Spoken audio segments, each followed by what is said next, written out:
What do you remember, and why?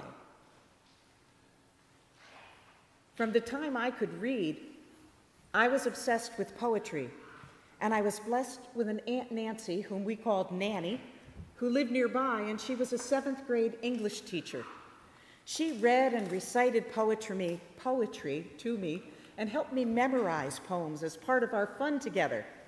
Poems that I still remember verbatim to this day, though if you talk to me after the service, I won't remember what you asked me.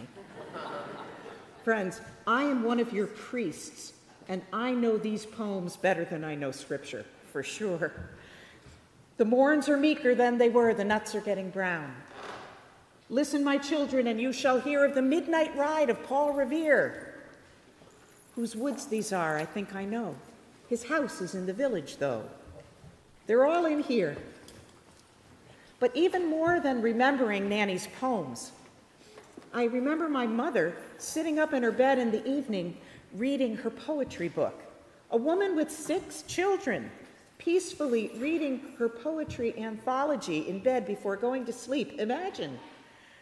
My parents had given me Louis Untermeyer's Golden Treasury of Poetry collection with these glorious illustrations by Joan Walsh Angland. And I would bring that book to my mom all the time and want to read the poems that had the most interesting illustrations with them. I can still see all of these pictures in my head, though I've long since given the book to my daughter. Sea fever with the billowing sails on this sailboat, or the Inchcape Rock with this bloody hand rising out of the ocean, or Halloween with a black and white picture of ghouls and ghosts. They're here. But as I got older and more drawn to words than pictures, I would encounter a turn of phrase in a poem or in a novel, something that would strike me, and I'd be so excited about it. And I would run to my mother to show it to her, and she would stop everything and read it and appreciate it with me. And I was, and still am, struck by a turn of phrase or by an image that comes up in poetry. I remember the illustrations. I remember the poems. I remember Nanny's sing-song voice reciting them to me.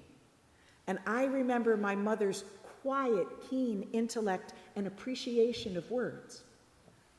But even more so, I remember the gift of her always being open to engage with me in whatever page I excitedly said, "Mom, you've got to read this." I remember what's important to my heart. What is important? What do we remember? The renowned English poet Percy Bysshe Shelley wrote a poem called Ozymandias. I know I've quoted it here before, so bear with me. But it's because it had one of those loaded, ironic twists at the end that delighted me as a child and still does. This poem fascinated me with visions of toppled ruins in the desert and the downfall of hubris. A few of the lines of it read, "I met a traveler from an antique land who said, 'Two vast and trunkless legs of stone stand in the desert.' And on the pedestal, these words appear, 'My name is Ozymandias, King of Kings. Look on my works, ye mighty, and despair. Nothing beside remains.'" Now, Ozymandias came up for me today because I encountered a little poem by John Ferris about Tabitha/Dorcas, the woman raised from the dead in today's reading from Acts of the Apostles. Ferris's is just a little ditty of a poem, certainly not in league with Shelley or Ozymandias, and yet the final couplet of this poem is the perfect counterpoint to it. Listen. "There was a certain disciple in the town of Joppa whose reputation was pure and behavior proper, never told a white lie, never uttered a whopper. In doing good deeds, nothing could stop her. Her name was Tabitha, translated Dorcas. In extolling her virtue, her friends were quite raucous. Her life was pervaded with charitable deeds. She was always prepared to fill various needs. In modern times, some might call her dork. It's not the done thing to relish good work. Those same people would say, she's a do-gooder jerk. She should look out for herself and enjoy every perk. Even then, there were critics, but nothing could faze her. Back in those times, she was like Mother Teresa. She was doing God's work. That's all that mattered. Her works remembered, their memories scattered. My name is Ozymandias, King of Kings. Look on my works, ye mighty, and despair. Nothing beside remains. She was doing God's work. That's all that mattered. Her works remembered, their memories scattered. 2 verses for our times, for sure, where we are witnessing the powerful reveling in self-aggrandizement and shows of unfathomable greed and ego at the expense of and with horrible disregard for the vulnerable. And where we, in this midst, claim our allegiance as followers of Jesus. And this day, here at St. Mark's, we have the joy of sharing baptism with 2 little ones whom we're just meeting, Samuel and Arden, into the wide-ranging community of Christians. And we'll be vowing and renewing our vows too, all of us, to seek and serve Christ in all persons, loving our neighbors as ourselves, and to respect the dignity of every human being. And so, Tabitha. The poem says, her works remembered, their memories scattered. Who are they? They are the ones who would belittle her for caring for the poor and marginalized and sharing their wealth in whatever ways it was done in the Roman Empire and the American Empire. But what are her works? So important, so impressive, that Peter came right away when summoned and called the Spirit to raise her from the dead. Well, all that Scripture really tells us directly is that she was devoted to doing good works and acts of charity, and that she made tunics and other clothing that must have been special enough for her beloveds to show them to Peter. But is that exciting enough to raise somebody from the dead? Surely other people did some good works and acts of charity. Well, there's more that we can deduce from this passage and about what is known by scholars about the times that she lived in. The scholar Ian Paul notes that in John describing Tabitha Dorcas as a disciple, it is the only time that the form mathatria of the word disciple, the feminine form of disciple, occurs in the entire New Testament. Tabitha/Dorcas is named as disciple, not a word used for just any follower of Jesus, but a very specific term for leaders in the early church. And she's the only woman explicitly identified as a disciple. Now, clearly, the gospel writers met a couple of other women who might have been leaders, but the writing was from the male perspective. But let's take that. She is called a disciple. Clearly, she had some true standing in this particular Christian community. And what made her disciple? Following the way of Jesus, living the gospel of Jesus. Not performing wonder works, not orating, not building monuments to herself. Her works, remembered, are good works and acts of charity. That should say so much to us about our lives, our call as Christians. What she meant to her community as a disciple, a leader who is devoted to good works and acts of charity, brought Peter to her side as soon as the people went to him. And Peter knelt down and prayed and said, "Tabitha, get up." And she did. This echoes stories such as the healings from apparent death performed by the great prophets Elijah and Elisha, and most importantly of all, Jesus raising Jairus' daughter from death. In the gospel passage where he says, Talitha cum, and she rises. The disciples carry on this legacy through the power of the Spirit. And then Scripture tells us the raising of Tabitha Dorcas became known throughout all of Joppa, and many believed in the Lord.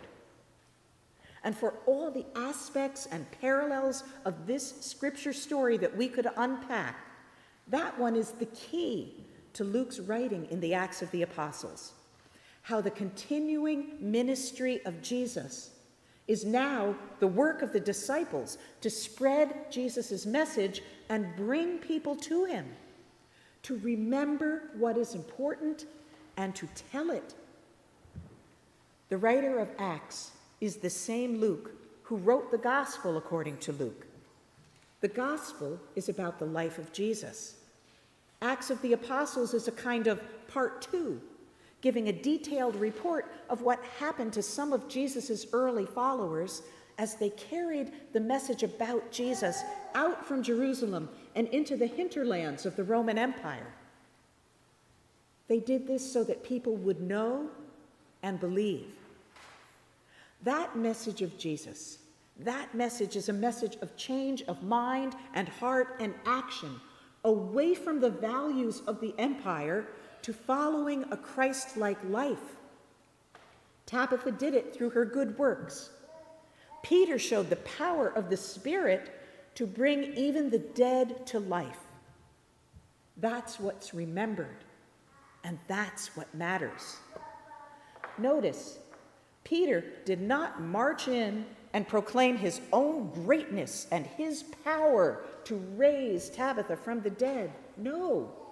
Peter cleared the room, and he knelt down and he prayed, and the Spirit was with him as Jesus had promised.